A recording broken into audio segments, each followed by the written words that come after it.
আসসালামু আলাইকুম। সবাই কেমন আছেন? আশা করি সবাই ভালো আছেন। আলহামদুলিল্লাহ আমি ভালোই আছি। ভালোই ছিলাম আজকে সকাল পর্যন্ত ৮টা পর্যন্ত। তো হঠাৎ করে মনটা খুব খারাপ হয়ে গেল। তো ভাবলাম যে একটু আপনাদের সঙ্গে শেয়ার করি। তো এই যে একটা জিনিস দেখাই, এই যে আমাদের চাঙ্গি, ডাব চাঙ্গি এবং এই যে এটা ফোল্ডিং চাঙ্গি। তো এখান থেকে একটা মূলত দুর্ঘটনা ঘটে গেল কিছুক্ষণ আগেই। তো বাজ ছোট বাজ যেটা, এই বাজে আমাদের এই চাঙ্গিতে কবুতর বসেছিল 5টা। তো এখান থেকে এই যে এই বড় এর গাছে এখান থেকে আপনার একটা পাখি ধরে, টুনটুনি পাখি ধরে এপাশ এপাশ থেকে কেওয়া দিয়ে এই পাশ দিয়ে ঘুরে যে আমাদের ওই কদম গাছে যখন বসে, তখন আমাদের ডাপে মোটামুটি 5 থেকে 6টা কবুতর ছিল। তো ওখান থেকে 3টা কবুতর চাঙ্গিতে যায়, ওই যে ওই চাঙ্গিতে যায়, আর একটা টিনে আসে, 2টা টিনে আসে এবং একটা বাজি ছিল, যেহেতু ও বাজি করতে করতে উপরে চলে যায়। আর উপরে যাওয়ার সঙ্গে সঙ্গেই আপনার শামুক কল এবং চিলে এমনভাবে ঘিরে কবুতরটাকে অনেক আকাশে উঠায় দেয় হাইটে। তো তারপরে চিল আর বাজ দেখে ভয়ে কবুতরটা হারাই গেল।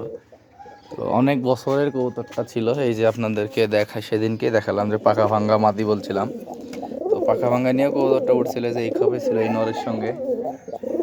অনেক হেল্প পাইতাম কবুতরটারে ছাড়লে আপনার সঙ্গে সঙ্গে ডাফে অথবা চাঙ্গিতে চলে যেত এবং বাজি দিত পর্যাপ্ত। তো আমার ভিডিও আশেপাশের অনেকজনই দেখেন।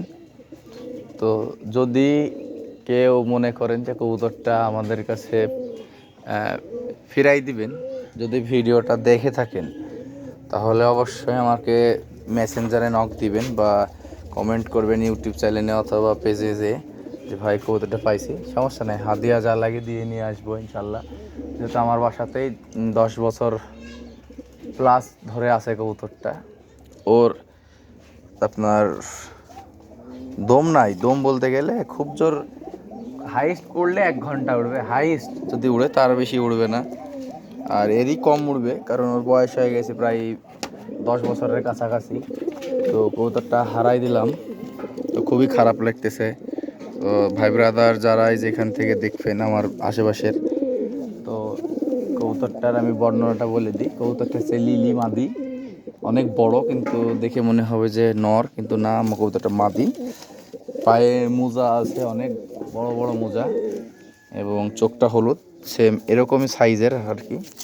আর পাখা পরগুলানো অনেক বড় বড়, আর হলুদ চোখ কবুতরটার। তো কবুতরটা চলে গেল। তো যাই হোক, আর আসবে না, কারণ এখন ওর আপনার ডাবসাঙ্গি বা ফোল্ডিংয়ে বসার অভ্যাস আছে, এবং বসলে ও সারাদিনও নামবে না। আমাদের এখানে আপনার বসলে, যদি বসে এই ডাপে বসে বা ওই ফোল্ডিংয়ে যায়, তো নামতে নামতে প্রায় ধরেন যদি সকাল 8টার দিকে উঠে যায়, তাহলে ধরেন দুপুর 2টা বা 1টার আগে কখনো নামতে পারে না, নামে না, বসেই থাকে সারাদিন।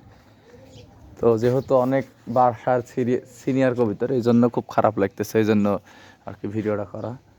তো যদি কেউ সন্ধান পেয়ে থাকেন জানাবেন আমাকে, আমি যথেষ্ট সম্মানজনক হাদিয়া দিয়ে তুলে নিয়ে আসবো কবুতরটা। তো আর ধরেছি অনেক কবুতর, 8-10টা মতন ধরেছি, তার ভিতরে 2টা সেল দিয়েছি, আরও আছে অনেকগুলান। তো ওগুলান পরে দেখাবো, আগে আপাতত এই পর্যন্ত আজকের ভিডিও। তো সবাই ভালো থাকবেন, সুস্থ থাকবেন, আল্লাহ হাফেজ, আসসালামু আলাইকুম।